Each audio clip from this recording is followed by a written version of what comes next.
തിരിച്ചടികളെ അതിജീവിച്ച അനുഭവം കേരളത്തിലെ ഇടതുപക്ഷ ജനാധിപത്യ മുന്നണിക്ക് ഉണ്ട്. ഇവിടെ ഇന്നത്തെ തെരഞ്ഞെടുപ്പ് വിധി വന്നപ്പോൾ രാഷ്ട്രീയമായി വോട്ട് വിനിയോഗിക്കുന്ന ജില്ലാ പഞ്ചായത്തുകളിൽ 7 ജില്ലാ പഞ്ചായത്തുകളിൽ LDF-നാണ് ഭരണം ലഭിച്ചിട്ടുള്ളത്. യഥാർത്ഥത്തിൽ 2010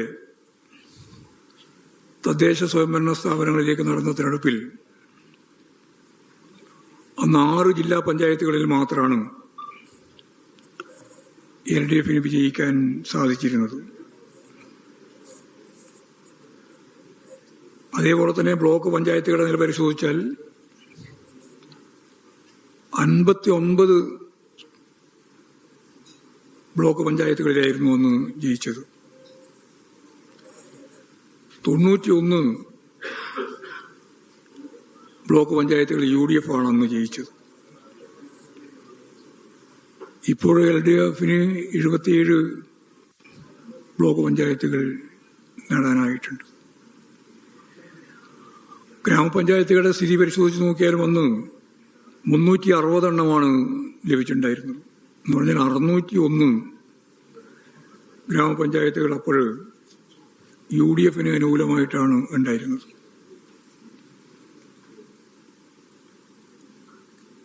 ഇപ്പോഴ് 343 എണ്ണത്തിൽ ജയിക്കുകയും 70 എണ്ണം തുല്യമായി വരികയും ചെയ്തിരിക്കുകയാണ്. മുനിസിപ്പാലിറ്റിയുടെ സ്ഥിതിയും അന്ന് വളരെ ദയനീയമായിരുന്നു. നമുക്ക് 17 മുനിസിപ്പാലിറ്റികൾ മാത്രമേ ഉണ്ടായിരുന്നുള്ളൂ. 41 മുനിസിപ്പാലിറ്റികൾ അന്ന് UDF-ന് അനുകൂലമായിരുന്നു. ഇന്നിപ്പോൾ 28 മുനിസിപ്പാലിറ്റികൾ ജയിക്കാൻ നമുക്ക് സാധിച്ചിട്ടുണ്ട്. ഈ 2010 അനുഭവം ഞാനിവിടെ പറയാൻ കാരണം, അതിനുശേഷം നടന്ന അസംബ്ലി തെരഞ്ഞെടുപ്പിൽ സത്യം പറഞ്ഞാൽ 2 സീറ്റിന്റെ കുറവിനാണ് ഭരണം നഷ്ടപ്പെട്ടത്. അപ്പോൾ നല്ല മുന്നേറ്റം ഉണ്ടാക്കുന്നതിന് വേണ്ടി അനുഭവത്തിന്റെ വെളിച്ചത്തിൽ നടന്ന പ്രവർത്തനത്തിന്റെ ഭാഗമായി അവിടെ ആ രീതിയിലുള്ളൊരു മുന്നേറ്റം സൃഷ്ടിക്കാൻ നമുക്ക് സാധിച്ചിട്ടുണ്ട് എന്നുള്ള കാര്യം ചൂണ്ടിക്കാണിക്കുകയാണ്. അപ്പോൾ 2010 തദ്ദേശ സ്വയംഭരണ സ്ഥാപനങ്ങളിലേക്ക് നടന്ന തെരഞ്ഞെടുപ്പിന്റെ അകത്തുണ്ടായിരുന്ന പരാജയത്തെ ഫലപ്രദമായി നേരിട്ടുകൊണ്ട് ജനങ്ങളിൽ നടത്തിയിട്ടുള്ള പ്രവർത്തനത്തിന്റെ ഫലമായിട്ടാണ്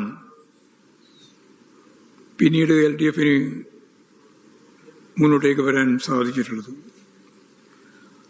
LDF-ന്റെ അടിത്തറ തകർന്നിരിക്കുന്നുവെന്ന് പ്രചാരവേല ചിലർ നടത്തുന്നുണ്ട്. അതുകൊണ്ടാണ് ഞാൻ ഇത്രയും കാര്യങ്ങൾ പറയുന്നത്. നേരത്തെ പറഞ്ഞതുപോലെ രാഷ്ട്രീയമായി പരിശോധിക്കുമ്പോൾ കാണുന്ന ജില്ലാ പഞ്ചായത്തുകളുടെ പകുതി ജില്ലാ പഞ്ചായത്തുകളിൽ ജയിക്കാൻ സാധിച്ചു എന്നുള്ളത് വളരെ പ്രധാനപ്പെട്ട കാര്യമാണ്. അത് ഞാൻ പറഞ്ഞത് LDF-ന്റെ അടിത്തറയിൽ കാര്യമായ മാറ്റം ഒന്നും ഉണ്ടായിട്ടില്ല. ബാക്കി കാര്യങ്ങളൊക്കെ ഓരോന്നോരോന്നായിട്ട് വിശദീകരിച്ച് പരിശോധിക്കേണ്ടതാണ്. ഞങ്ങൾ ആദ്യം പറഞ്ഞതുപോലെ വർഗീയ ശക്തികളുമായി ചേർന്നുകൊണ്ടാണ് പരസ്യമായി നീക്കുപോക്കുണ്ടായിക്കൊണ്ടും രഹസ്യമായി നീക്കുപോക്കുണ്ടായിക്കൊണ്ടുമാണ് UDF മത്സരിച്ചിട്ടുള്ളത്. LDF-നെ പരാജയപ്പെടുത്താൻ BJP വോട്ടുകൾ UDF-നും തിരിച്ച് UDF വോട്ടുകൾ BJP-ക്കും ലഭിച്ച നിരവധി സംഭവങ്ങൾ ഇപ്പോഴ് പുറത്ത് വരുന്നുണ്ട്. ഒരു ഉദാഹരണം ഞാൻ പറഞ്ഞാൽ, പറവൂർ നഗരസഭയിൽ മത്സരിച്ച CPIM കൊല്ലം ജില്ലാ സെക്രട്ടേറിയറ്റ് അംഗം സേതുമാധവൻ അവിടെ BJP സ്ഥാനാർത്ഥിയാണ് ജയിച്ചത്. ഞങ്ങൾ ജയിക്കാൻ സാധ്യതയുള്ളൊരു ഒന്നായിരുന്നു. അവിടെ UDF-ന് 20 വോട്ട് മാത്രമാണ് കിട്ടിയത്. അപ്പോൾ എത്രത്തോളം വോട്ട് മാറ്റം ചെയ്യപ്പെട്ടിട്ടുണ്ട് എന്നതിന് ഏറ്റവും പ്രധാനപ്പെട്ട ഉദാഹരണമായി ഞാൻ ചൂണ്ടിക്കാണിക്കുന്നു എന്ന് മാത്രമേ ഉള്ളൂ. അപ്പോൾ ഇത്തരം പരസ്പരം സഹായിച്ച നിരവധി കാര്യങ്ങളെ നമുക്ക് മനസ്സിലാക്കാൻ സാധിക്കും. മതരാഷ്ട്രവാദം മുന്നോട്ടേക്ക് വെക്കുന്ന ശക്തികളുമായി നല്ല യോജിപ്പോടുകൂടിയാണ് UDF മത്സരിച്ചത്. ഇത്തരത്തിലുള്ള പ്രചരണങ്ങൾ യഥാർത്ഥത്തിൽ BJPയെയും സഹായിച്ചിട്ടുണ്ട് എന്നുള്ളതാണ് കാണാനാവുക.